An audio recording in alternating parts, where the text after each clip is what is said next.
Hi friends, ఇవాళ egg keema curry నా స్టైల్లో ఈజీగా చెప్తున్నాను. నచ్చితే లైక్ చేయండి, సబ్స్క్రైబ్ చేయండి ఫ్రెండ్స్.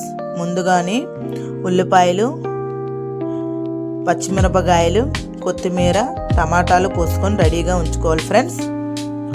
దాని తర్వాత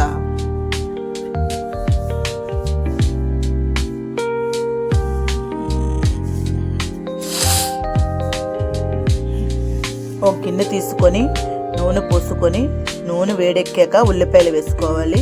ఉల్లిపాయలు మగ్గిపోయిన తర్వాత పచ్చిమిర్చి వేసుకోవాలి. పచ్చిమిర్చి కూడా మగ్గిపోయిన తర్వాత టమాటాలు వేసుకోవాలి. అవి మగ్గే లోపల ఎగ్స్ తీసుకొని ముందుగా బాయిల్ చేసుకుని ఉన్న ఎగ్స్ని అలా తురుముకోవాలి.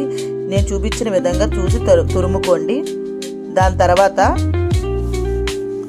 ఉప్పు, కారం, పసుపు, జీలకర్ర, ధనియాల పొడి, గరం మసాలా కూడా వేసుకోవాలి.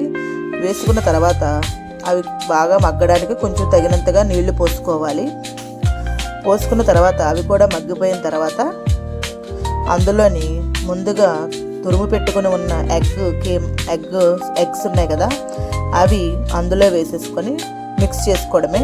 10 నిమిషాలు మిక్స్ అయిపోయిన తర్వాత ఒక బౌల్ తీసుకొని అందులోని కొత్తిమీరతో గార్నిష్ చేసుకుంటే వేడివేడిగా ఎగ్ కీమా కర్రీ రెడీ. నచ్చితే లైక్ చేయండి. Thank you for watching.